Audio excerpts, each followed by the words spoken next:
Here he comes. The greatest rider of them all, Buffalo Bill Jr.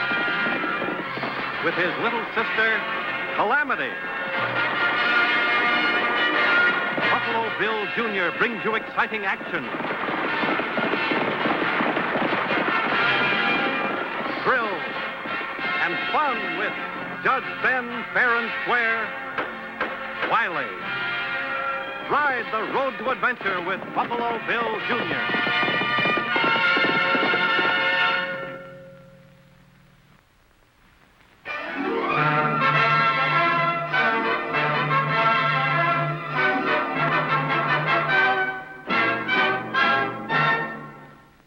The Bible says the love of money is the root of all evil.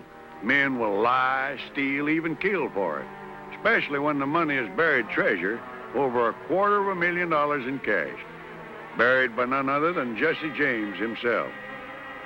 This chest might never have been discovered if my adopted son, Buffalo Bill Jr., hadn't tangled with a couple of men who were itching to get their hands on it. One of the men was Max McCreary. Max needed some fresh horses to continue his search. And this renegade Apache was the target of his violence. Men like McCreary never think about consequences. But one crime always brings on another. And at this point, it didn't occur to Max or his cohorts that Indians, like elephants, don't forget. The next step was the murder of John Guilford, who had a ranch just outside Wileyville.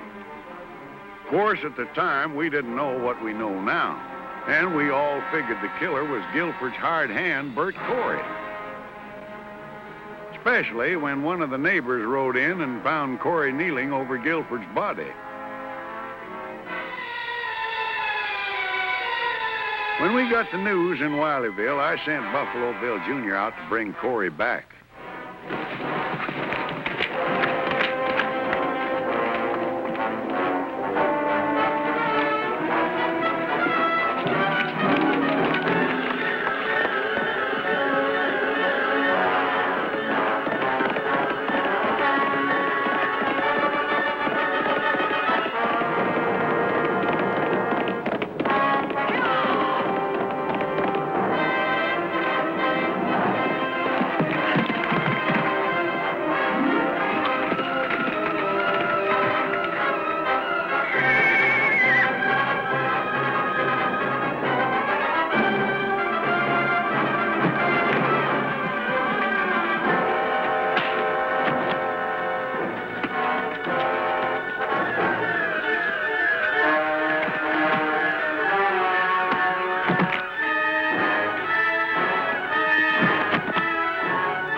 Riding too fast in country like this, you could have broke your horse's leg or your own neck.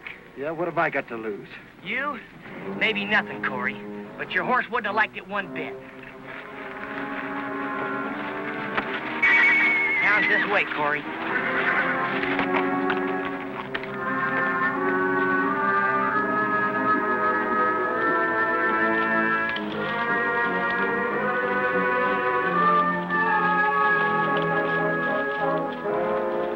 Could you help me, strangers? I'm looking for the Guilford Ranch, just outside of Wileyville.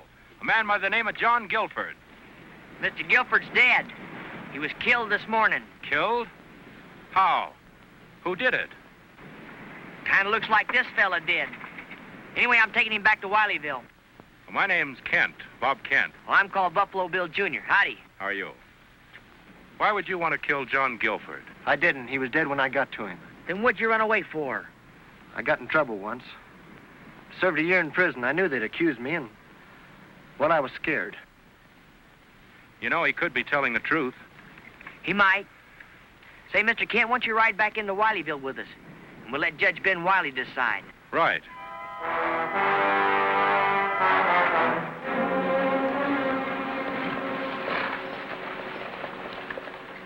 This here is just plain murder. Now, look here a minute, Ben Wiley. Unless you come in this place to buy something, or if you ain't wanting a haircut, which you need, the name, Mr. Ricketts, is Your Honor, Judge Wiley. All right, Your Honor, then. But can you explain to me how you can make a murder charge out of me suing Pedro here for $76 he lawfully owes me? Well, it's murder, all right, but I'll reduce the charges to breaking and entering. Is that all right with you, Pedro? Si, Your Honorable Excellency. Oh, si, of course. Breaking and entering? How do you figure that? I'll explain it so even you will understand it. Now, Pedro, you stop me if these here ain't the facts in the case. Si, Senor Judge. Pedro Lopez, as a defendant, you're a tenant farmer up on Cass Ricketts' place, right? Si, Senor. To farm these rocky acres, which he leases to you, he makes you buy your supplies from him, which he charges you for by writing it down in the book. And you're supposed to pay him back when you sell your crop. Is that so? Si, Senor. Mm-hmm. Well, last year he gave you $56 in seed and supplies. And this year, $76 is written down and charged to you. Ricketts, has Pedro ever paid you any money on account? Well, some. And I credited against what he owed me on the books from last year. Uh-huh. Yeah, now this here is my books. And I find you charged Pedro more than $70 for what you bought from me for 30-odd. Yeah, the man's entitled to charge a little more for extending long-time credit, ain't he? Sure. But charging the way you've been doing is what's making you liable for breaking and entering. What? You keep breaking, Pedro, but what you're entering in the book. And if that ain't breaking and entering, then I ain't never heard it. I fine you $77. $77? What about the money he owes me? You better pay the fine before I hold you in contempt. But I ain't And said... if I do find you in contempt... But you got no right to... Listen, if you're found guilty of contempt, you ain't got no right in this court. According to you, no one's got no right. And I'll throw you and your case plumb out of my court.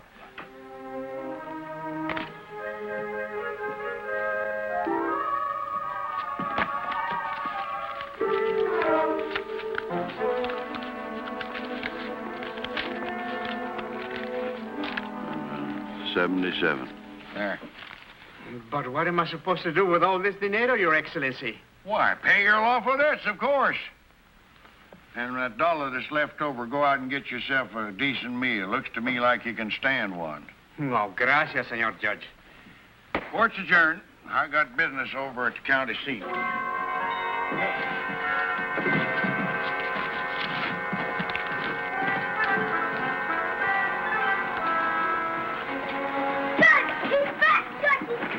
Thunder and tarnation, young'un. A little harder, and I'd been flat on my back. It's Bill. He's back, and he's got cords.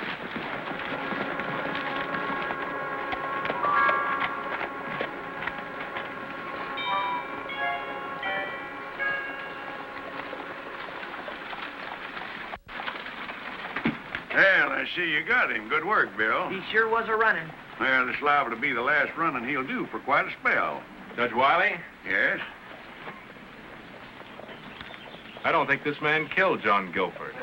What did you say? I said I don't think this man killed John Guilford. And I think I can tell you who most likely did. Well, you got a lot of talking. We got a lot of listening to do. We better go inside. Bring Corey in, Bill.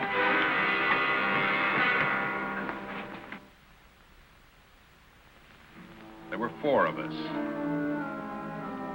Me, John Guilford, a man named Max McCreary, and Jesse James. We were partners riding with Quantrell's raiders. We didn't always ride together, and it wasn't until we were all finally on the run that Guilford and McCreary and I discovered that Jesse James had held out on us. Somewhere along the trail, he'd gotten hold of over $250,000 in cash and hidden it. Buried it where only he could find it.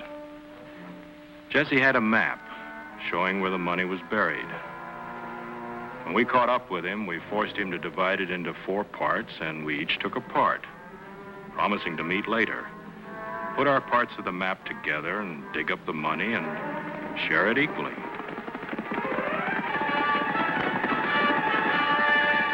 That was the last time the 4 of us were ever together.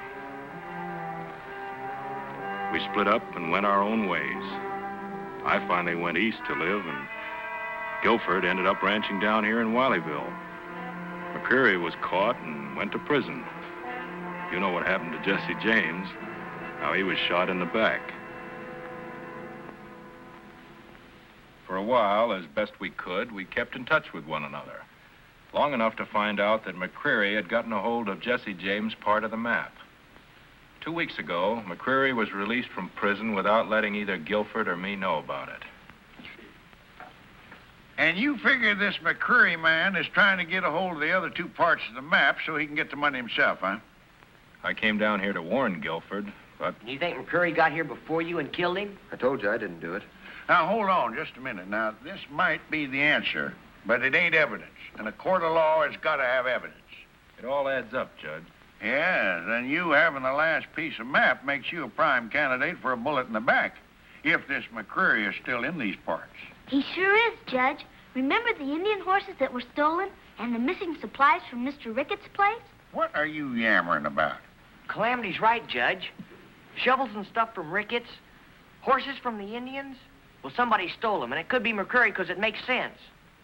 Yeah, you might be right. I understand the Indians are mad enough to start another war, and Mr. Ricketts ain't very happy. Bert Corey, you're still under arrest for murder. Bill, I'm remanding the prisoner to the county seat for trial. You will deliver him tomorrow to the marshal, and also tell that marshal to start a county-wide search for this McCreary. Yes, sir. Mr. Kent, I'm going to hold you in protective custody as a material witness. You'll go along with Bill to the county seat. Very well, Judge. Calamity, how would you like to have some new clothes? Would I? Oh, boy. I've got some business over at the county seat myself. So bright and early in the morning, we'll all take a trip there, huh? Oh, Judge. Oh, my back. Watch my back, honey. Watch my back.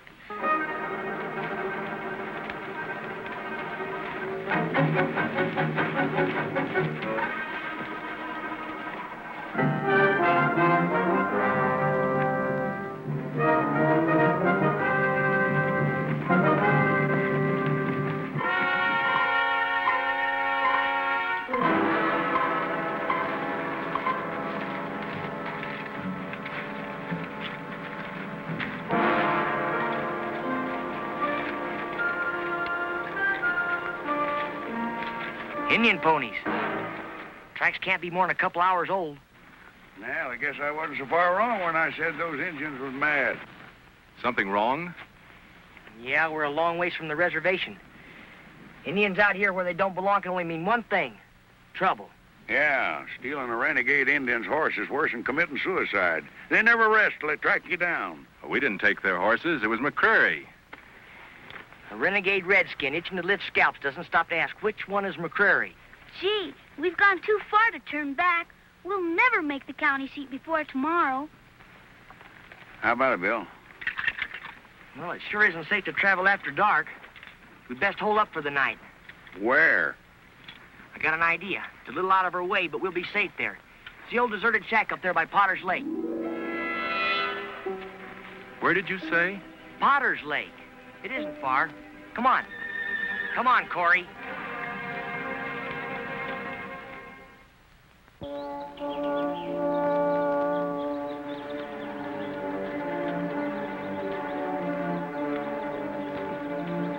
Judge, if you and Mr. Kent will take care of the horses, I'll get some water and see about getting dinner started. All right, son.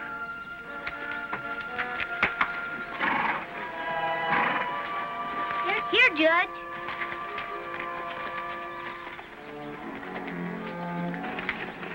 You get inside and stay there. Keep an eye on him, honey. Get a fire started.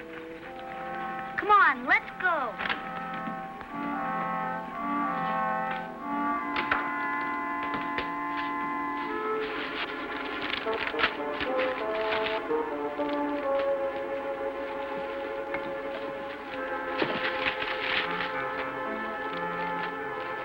Here, Calamity.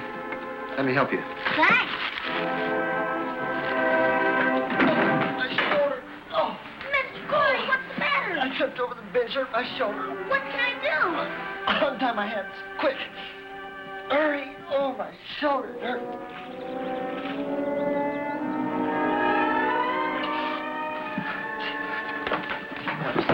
you. Not a word or I'll kill your brother. Do you understand? Do you? Get up.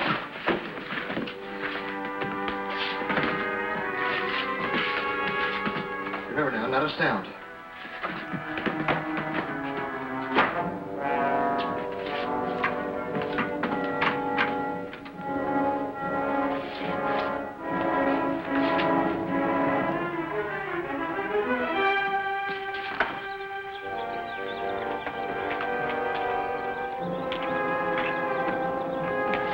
Calamity?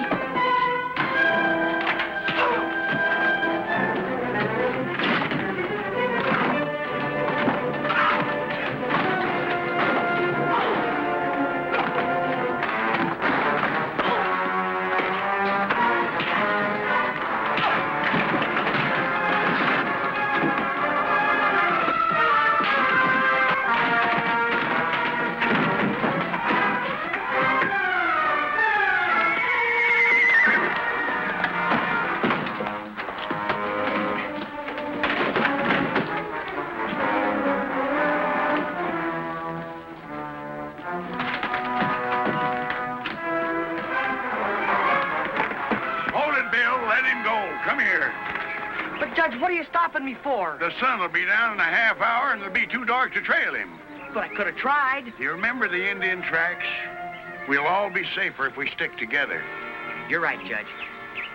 Well, let's get some food and a good night's rest, and we'll get an early start tomorrow morning. That's right, son. And the authorities at the county seat will have to send out an alarm on Corey as well as McCreary. Let's put the horses away. Come on.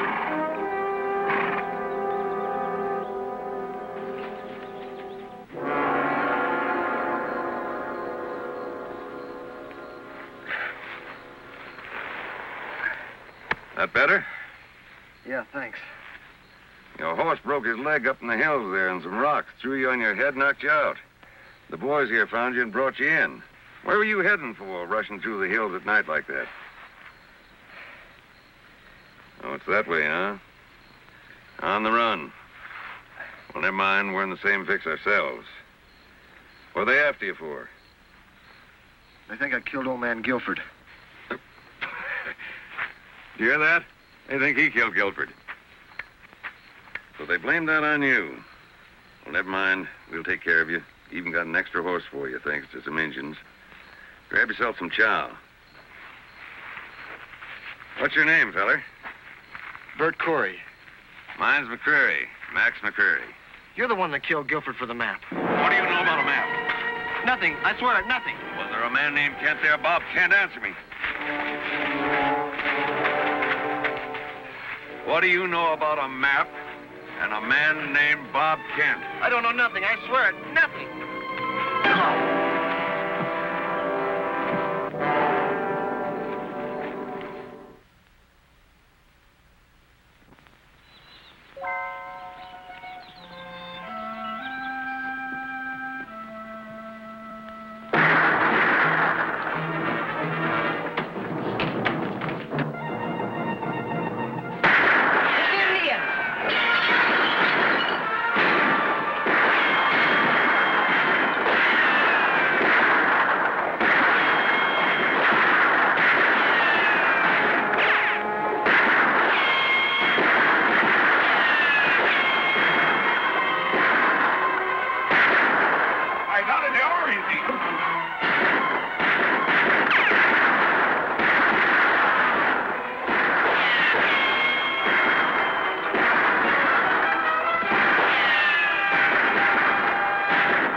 Food holes out. We haven't got much of either, son. Clem, get down on that.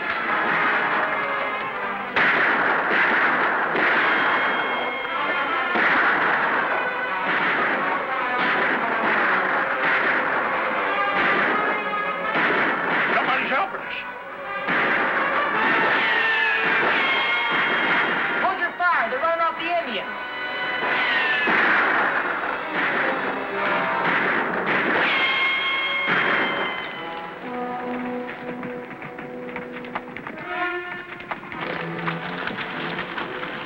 Oblige us by dropping your guns on the ground.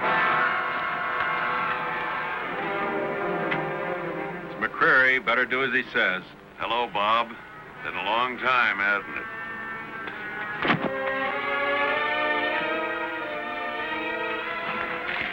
Corey! I told you I didn't do it.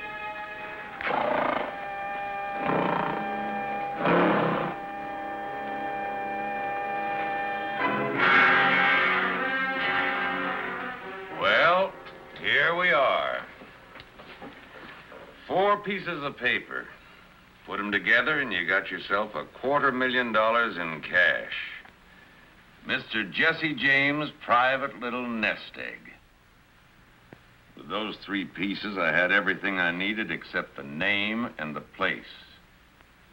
I figured it was some kind of a lake or something, but I didn't know the name or where. Now for your piece, Mr. Kent. Save yourself the trouble, Max. The name is Potter's Lake, and it's right out there.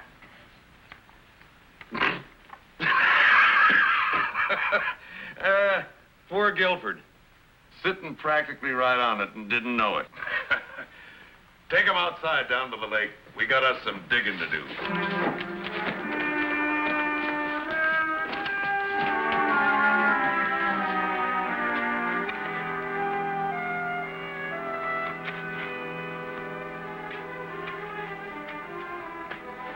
You gotta be right in here someplace.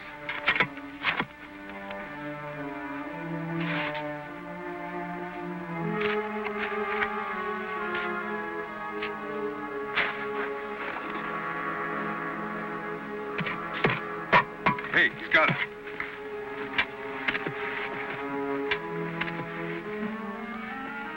A little deeper. Let me get that handle. There, come on.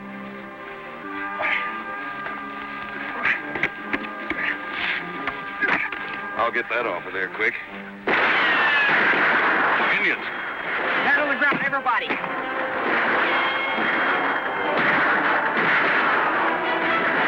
Clem, untie my hands.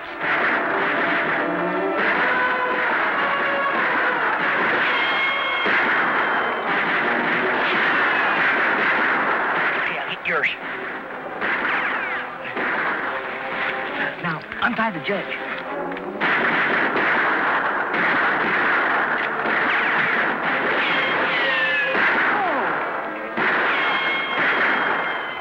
One less we have to worry about.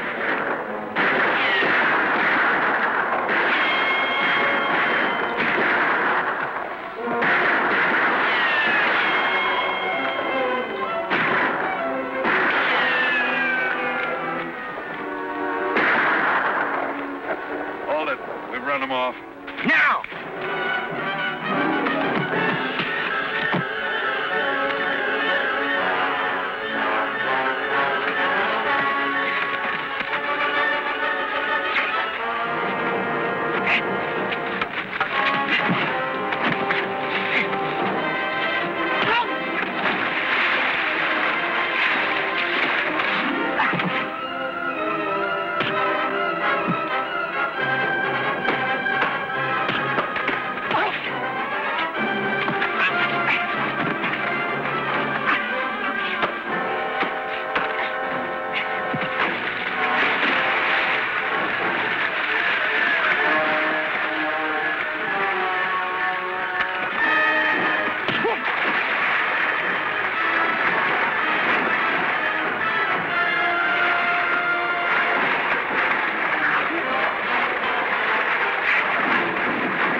Well, Judge, if you don't mind, I'd like to see my treasure. Yeah, Mr. Kent, you claim to be the rightful owner of this chest and what's in it? That's right, sir. Then I'm pleased to inform you you're no longer in custody as a material witness. Bill, arrest this man. Well, what's the charge? The charge is armed robbery. This is the evidence, and you just identified it as belonging to you. Well, Yes, I'm afraid you will, Mr. Kent, for a long time. Well, we might as well see what you're going to jail for. Corey, shoot the lock off of that chest.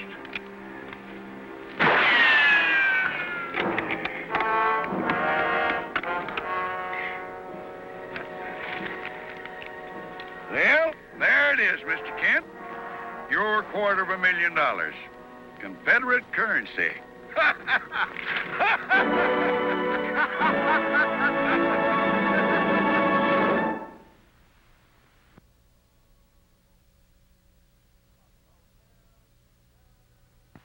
Buffalo Bill Jr. Now with his horse and with his gun, he's not afraid of anyone, 'cause no one's quicker on the draw or quicker to defend the law. Buffalo Bill Jr., Buffalo Bill Jr. He's the son of a gun. Buffalo Bill, Buffalo Bill, Buffalo Bill, Buffalo Bill Jr.